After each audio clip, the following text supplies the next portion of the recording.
네, 안녕하세요 여러분들 반갑습니다. 금융과 인노 업종을 누구보다 쉽게 알려주는 데이언 멘토 권혁철입니다. 오늘은 BNK 금융지주라는 기업 리뷰해 보도록 할 텐데요. BNK 금융지주는 여러분들도 아시다시피 금융지주사로 여러 종속회사를 거느리고 있는 회사이죠. 저는 그 중에서 이 BNK 투자증권에 대해서 얘기 나눠보려고 하는데요. 당연하게도 BNK 투자증권의 매출이 BNK 금융지주에 잡히고 있으니까 BNK 투자증권의 모멘텀에 대해서 말씀을 드리려고 합니다. 그렇다면 사실 BNK 투자증권은 증권사이다 보니까 당연하게도 투자자의 주식 매매 수수료가 매출로 잡힐 텐데요. 그런데 내년부터 주식 거래 시간이 늘어난다라고 한답니다. 그래서 주식 거래 시간이 늘어나면서 매매 수수료 매출이 늘어날 가능성이 있겠는데요. 그러면 어떤 식으로 주식 거래 시간이 늘어나면서 매매 수수료 매출이 늘어날지 그 부분 함께 살펴보도록 할게요.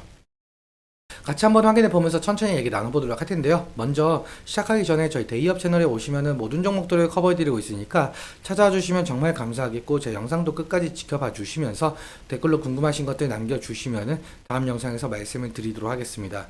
그럼 BNK 금융지주 바로 보도록 할게요. 일단 BNK 금융지주는 금융지주사로 여러 종속회사를 거느리고 있죠. 증권업, 은행업, 신용정보업 등등 하고 있는데, 하지만 오늘 제가 말씀을 드릴 건 여기 BNK 투자증권의 업무에 대해서만 이야기하려고 합니다. 그렇다면 사실 대부분의 증권사들도 마찬가지일 텐데요. 당연하게도 증권사들은 위탁 매매 형태인 HTS, MTS를 통해서 이용자들에게 수수료를 받아서 매출에 잡히고 있죠. 그렇다면 HTS나 MTS를 통한 이용자 수 증가 또는 그리고 지수가 좋아지면서 주식하는 사람들이 증가가 되어야 수수료 매출이 오를 텐데요. 이용자 수 증가할 가능성이 있는 이슈가 있어서 말씀을 드리려고 합니다. 일단 여러분들도 보신 분들이 계시겠지만 같이 한번 뉴스 살펴보도록 할게요. 이번에 내년부터 주식 거래가 오전 8시부터 오후 8시까지 시간이 늘어난다라고 한답니다.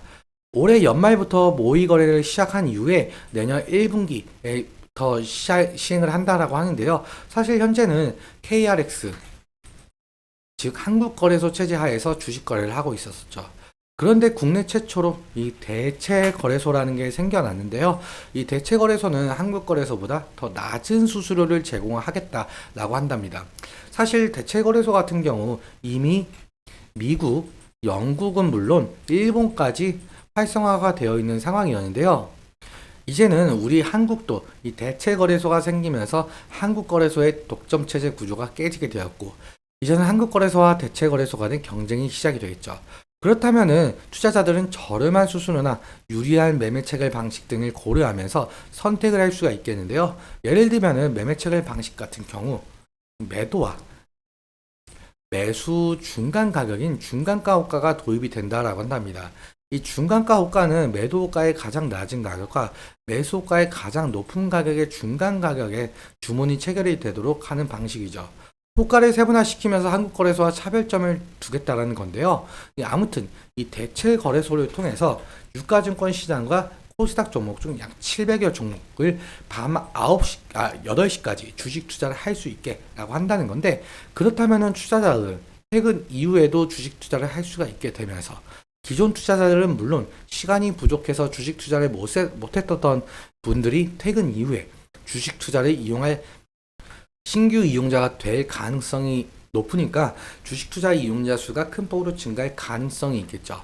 그렇다면 증권사들 모두 이 HTS나 MTS 이용자 수 증가와 주식 거래에 대한 수수료 매출에 어느 정도 긍정적인 영향을 줄 가능성이 높을 것 같습니다. 그리고 대체 거래소 같은 경우 향후에는 장마감 시간을 더욱더 확대를 하면서 최종적으로는 새벽까지 거래가 가능하도록 만들겠다는데요. 심지어 ETF나 토큰 증권도 상장 계획 중에 있죠. 그렇다면 앞으로 이용자 수는 지속적으로 증가할 테고, 이때 증권사 주식 매매 수수료 매출도 증가할 것으로 보이고 있죠. 이 부분은 지속적으로 체크해봐야 될 이슈인 것 같습니다. 그리고 나서 사실 투자자들은 대체 거래소를 이용할 수 있으려면 어떤 것을 가입을 해야 되고 어떤 것을 또 설치를 해야 하고 이런 귀찮음이 있지 않을까라는 생각이 들 수는 있을 것 같습니다. 하지만 이런 것을 이미 예견했는지 대체거래소에서는 투자자들은 기존에 이용하던 증권사들의 HTS나 MTS를 사용할 수 있어서 별도의 추가적인 조치를 할 필요성이 없다는 거죠. 그래서 편리하게 이용을 할 수가 있다는 건데요. 앞서 말씀드렸다시피 대부분의 증권사들은 이용자들의 매매 수수료가 매출에 잡히고 있기 때문에 기존 이용자뿐만 아니라 신규 이용자 수가 늘어나게 된다면 내년부터 증권사들의 매출 상승에도 도움이 될 것이고 주가 상승의 모멘텀이 될 가능성이 높겠죠. 하지만 아직까지는 이 대체거래소가 어떤 점이 단점이 있고 어떤 점이 장점이 있고 정확하게 모른다는 점과 그리고 모의거래 이후에 나오게 될 문제점이 있을 가능성이 또한 배제할 수는 없을 것 같죠. 그렇다 보니까 이러한 부분은 계속적으로 체크해야 될 이슈인 것 같은데요. 다시 정리하자면 BNK 금융지주는 BNK 투자증권을 자회사로 두고 있어서 BNK 투자증권의 매출도 잡히고 있기 때문에 당연하게도 BNK 투자증권의 이용자 수가 증가해야겠죠. 그래서 증권거래가 밤 8시까지 그리고 더 나아가서 새벽까지 가능해진다는 점을 이용한 이용자 수가 실제로 증가되는지 살펴보는 것이 상당한 중요 투자 포인트 중 하나가 될 것 같습니다. 그러면 차트 한번 살펴보도록 할게요. 일단 BNK 금융지주는 보통 은행 테마 상승과 그리고 금리 인상 기대감 지속, 호실적 기대감 이런 모멘텀을 가지면서 주가 변동성을 가졌는데요. 최근에는 이 기업 밸류업 정책 이슈로 상당한 상승을 이끌어냈었는데 그런데 사실 이번 총선에서 여당이 참패를 하고 야당이 승리를 하면서 기업 밸류업 정책이 제동에 걸릴 수 있다는 얘기가 솔솔 나오고 있죠. 그래서 이 부분은 좀 지켜보면서 지속적으로 체크해야 될 것 같은데요.